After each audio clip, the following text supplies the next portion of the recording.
Ya, kita berbicara tentang atribut-atribut pemimpin, tadi sudah dijelaskan, ya.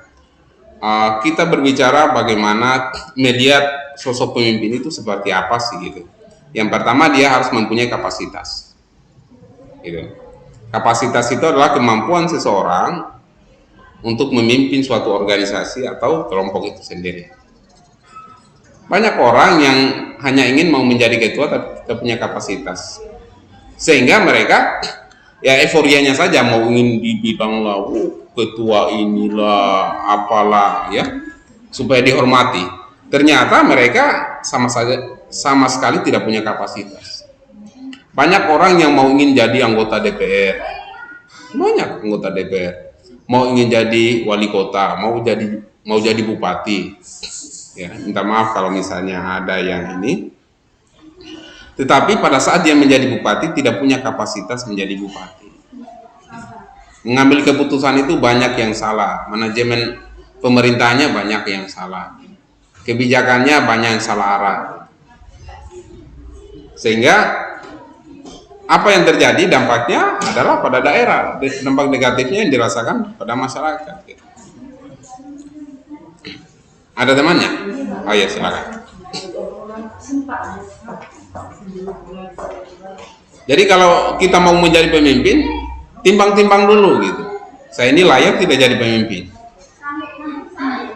Jangan sampai kita mau jadi pemimpin tidak punya kapasitas untuk mengorganisir orang-orang di dalam. Kita ini berbeda-beda loh gitu.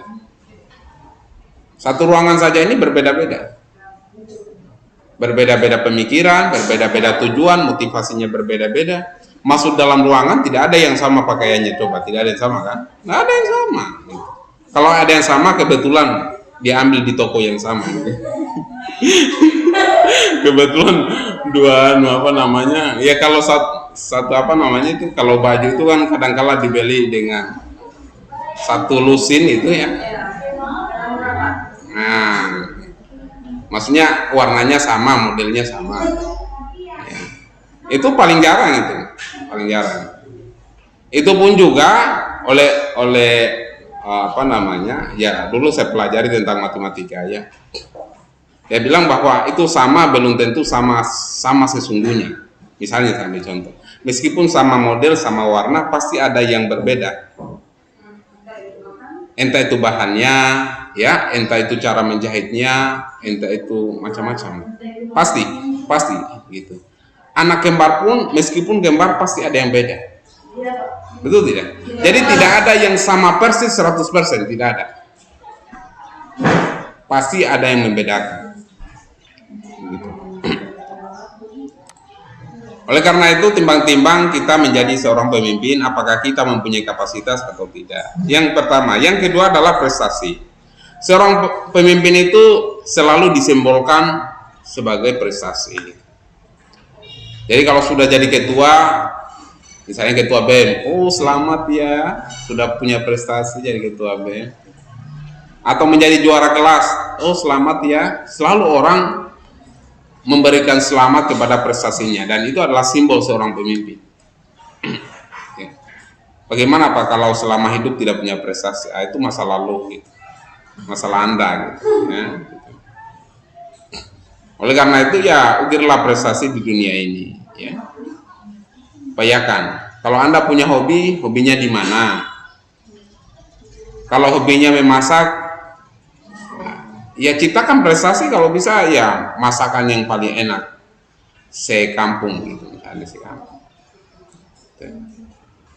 Banyak orang yang bisa sukses karena bisa mengembangkan bakatnya sendiri. Jadi setiap manusia meskipun kita sama dalam artian di dalam ruangan ini kita punya kelas yang sama, kita punya dosen yang sama, tapi tingkat pemahaman itu pasti beda-beda.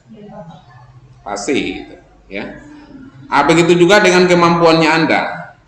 Kemampuannya Selin dengan kemampuan Fatimah pasti beda.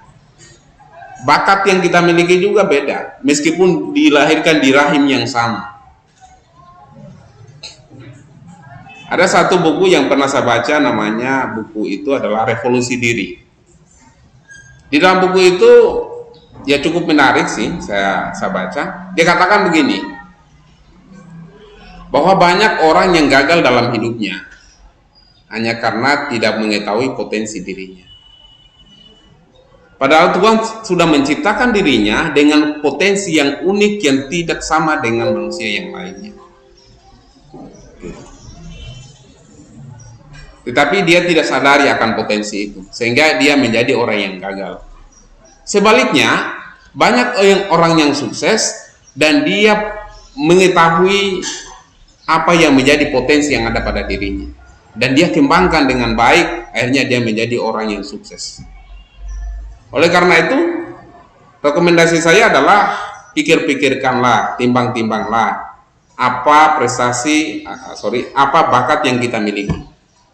Bakat itulah yang harus dikembangkan terus-menerus, dijaga terus-menerus. Kalau Anda punya bakat musik, terus-menerus geluti musik.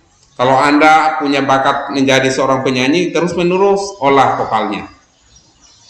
Saya yakin itu, dan kalau kita punya bakat seperti itu, hanya kebanyakan orang tidak paham bakatnya. Nanti sudah mau menjelang ya umur 40-30 itu, 30-40 itu baru sadar, oh ternyata ini potensi saya. Cobanya dari dini kita tahu bahwa saya punya potensi di sini, dari dini saya mau kembangkan. Saya ambil contoh saja ya teman-teman, ini sudah lobet ini.